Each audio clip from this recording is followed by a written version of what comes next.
Hello everyone, আজকে আমি চলে আসি তোমাদের জন্য নতুন একটি রেসিপি নিয়ে। আজকে হচ্ছে পাটিসাপটা পিঠে। তো সবার প্রথমে কি করবে বলতো, একটু আটা নিয়ে নিবে, তারপরে চালের গুঁড়া নিয়ে নিবে, তারপরে গরম জল নিবে, ঠান্ডা জল না গরম জল, তারপরে একটু গুড় নিবে।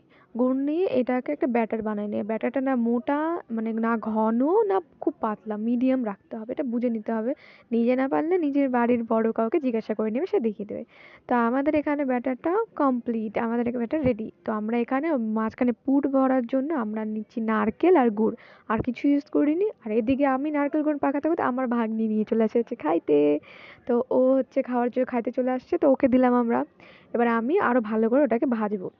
যতক্ষণ না ওটা হচ্ছে, মানে পুরো যত আর সাথে সাথে লাগিয়ে যাচ্ছে, একটু আঠা আঠা হয়ে যাচ্ছে, ততক্ষণ ওটাকে ভাজবে, একটু শুকনো শুকনো হবে, তাহলে খাইতেও অনেক টেস্ট হবে।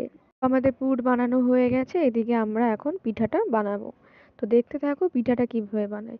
সেম প্রসেসে করবে, আর আস্তে আস্তে, ধীরে ধীরে, কোনো তাড়াহুড়োর কিছু নাই। এবার আমরা এটাকে গোল করে দেওয়া হয়ে গেছে ব্যাটারটা।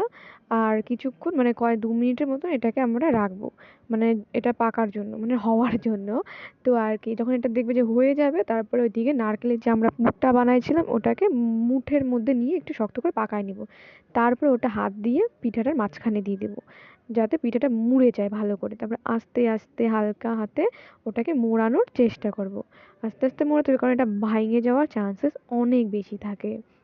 তো এভাবে মুড়াই নিতে হবে। তো আমার মাকে দেখো গরম জিনিসটা কিভাবে হাত দিচ্ছিল, আমি তো একদমই পারতাম না। মা কি সুন্দর করে জিনিসটা করে নিল। আর আমি প্রথমে যখন ট্রাই করতে গেছিলাম, আমার তো ভাঙেই গেছে। তো দেখো আমাদের পিঠা রেডি।